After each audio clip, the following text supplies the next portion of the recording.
नमस्कार साथियों, मैं अनीता श्रीवास्तव आपका हार्दिक अभिनंदन करती हूँ। श्रीमद् वाल्मीकि रामायण में आज का प्रसंग है सीता और लक्ष्मण सहित श्री राम का दुखी नगरवासियों के मुख से तरह तरह की बातें सुनते हुए पिता के दर्शन के लिए कैकेयी के महल में जाना। विदेह कुमारी सीता के साथ श्री राम और लक्ष्मण ब्राह्मणों को बहुत सा धन दान करके वन में जाने के लिए उद्यत हो पिता का दर्शन करने के लिए गए।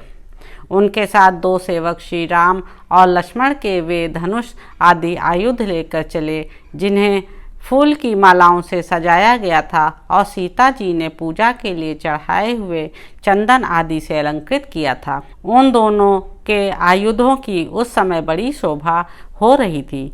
उस अवसर पर धनी लोग प्रासादों, हव्य गृहों तथा विमानों की ऊपरी छतों पर चढ़कर उदासीन भाव से उन तीनों की ओर देखने लगे। उस समय सड़कें मनुष्यों की भीड़ से भरी हुई थी, इसलिए उन पर सुगमतापूर्वक चलना कठिन हो गया था। अतः अधिकांश मनुष्य प्रासादों पर चढ़कर वहीं से दुखी होकर श्री रामचंद्र जी की ओर देख रहे थे।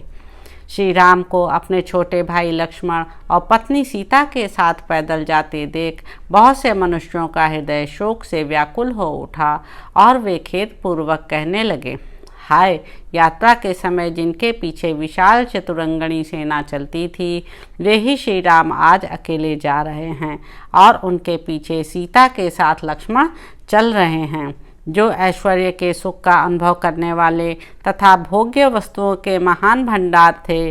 जहाँ सबकी कामनाएं पूर्ण होती थी, वे ही श्री राम आज धर्म का गौरव रखने के लिए पिता की बात झूठी करना नहीं चाहते हैं। ओह, पहले जिसे आकाश में विचरने वाले प्राणी भी नहीं देख पाते थे, उसी सीता को इस समय सड़कों पर खड़े हुए लोग देख रहे हैं। सीता अंगराग सेवन के योग्य हैं, लाल चंदन का सेवन करने वाली हैं। अब वर्षा, गर्मी और सर्दी शीघ्र ही इनके अंगों की कांति फीकी कर देगी। निश्चय ही आज राजा दशरथ किसी पिशाच के आवेश में पड़कर अनुचित बात कह रहे हैं, क्योंकि अपनी स्वाभाविक स्थिति में रहने वाला कोई भी राजा अपने प्यारे पुत्र को घर से नहीं निकाल सकता। पुत्र यदि गुणहीन हो तो भी उसे घर से निकाल देने का साहस कैसे कर सकता है? फिर जिसके केवल चरित्र से ही यह सारा संसार वशीभूत हो जाता है, उसको वनवास देने की बात ही कैसे की जा सकती है? क्रूरता का अभाव, दया, विद्या, शील, दम और शम, ये 6 गुण नरश्रेष्ठ श्री राम को सदा ही सुशोभित करते हैं। अतः इनके ऊपर आघात करने, इनके राज्याभिषेक में विघ्न डालने से प्रजा को उसी तरह महान क्लेश पहुंचा है, जैसे गर्मी में जलाशय का पानी सूख जाने से उसके भीतर रहने वाले जीव तड़पने लगते हैं। इन जगदीश्वर श्री राम की व्यथा से संपूर्ण जगत व्यथित हो उठा है। जैसे जड़ काट देने से पुष्प और फल सहित सारा वृक्ष सूख जाता है, ये महान तेजस्वी श्री राम संपूर्ण मनुष्यों के मूल हैं। धर्म ही इनका बल है। जगत के दूसरे प्राणी पत्र, पुष्प, फल और शाखाएं हैं।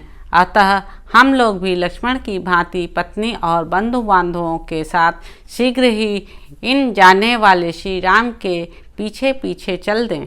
जिस मार्ग से श्री रघुनाथ जी जा रहे हैं, उसी का हम भी अनुसरण करें। बाग बगीचे, घर द्वार और खेती बाड़ी सब छोड़कर धर्मात्मा श्री राम का अनुगमन करें। इनके दुख सुख के साथी बने। हम अपने घरों की गड़ी हुई निधि निकाल लें, आंगन की फर्श खोद डालें, सारा धन धान्य साथ ले लें, सारी आवश्यक वस्तुएं हटा लें, इनमें चारों ओर धूल भर जाए, देवता इन घरों को छोड़कर भाग जाएं, चूहे बिल से बाहर निकलकर इनमें चारों ओर दौड़ लगाने लगें और उनसे ये घर भर जाए।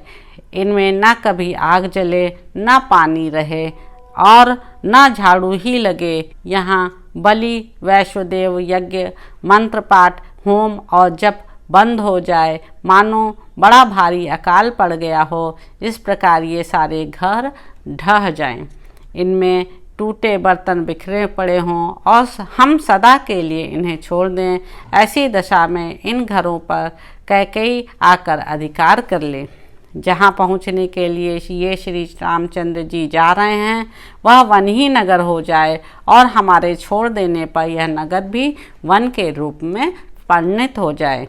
वन में हम लोगों के भय से सांप अपने बिल छोड़कर भाग जाएं, पर्वत पर रहने वाले मृग और पक्षी उसके शिखरों को छोड़ दें तथा हाथी और सिंह भी उन वनों को त्याग कर दूर चले जाएं।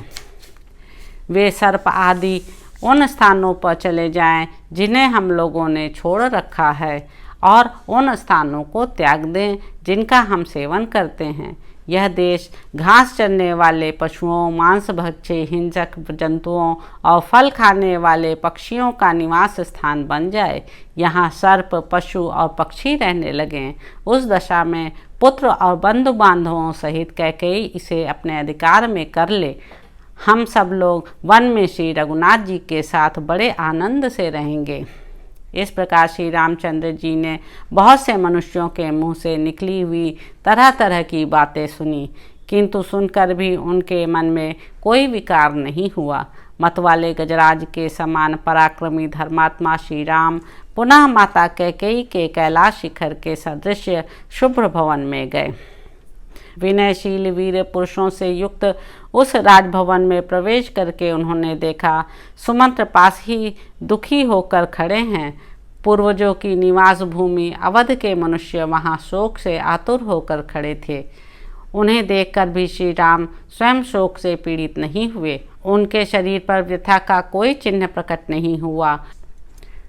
वे पिता की आज्ञा का विधि पूर्वक पालन करने की इच्छा से उनका दर्शन करने के लिए हंसते हुए से आगे बढ़े। शोकाकुल रूप से पड़े हुए राजा के पास जाने वाले महात्मा महामना इक्ष्वाकु कुल नंदन श्री राम वहां पहुंचने से पहले सुमंत्र को देखकर पिता के पास अपने आगमन की सूचना भेजने के लिए उस समय वहीं ठहर गए। पिता के आदेश से वन में प्रवेश करने का बुद्धिपूर्वक निश्चय करके आए हुए धर्मवत्सल श्री रामचंद्र जी सुमंत्र की ओर देखकर बोले, आप महाराज को मेरे आगमन की सूचना दे दें।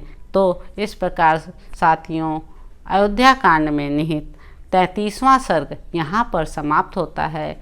आशा है आपको यह अच्छा लगा होगा। मेरे चैनल को लाइक करें, शेयर करें, सब्सक्राइब करें। धन्यवाद साथियों।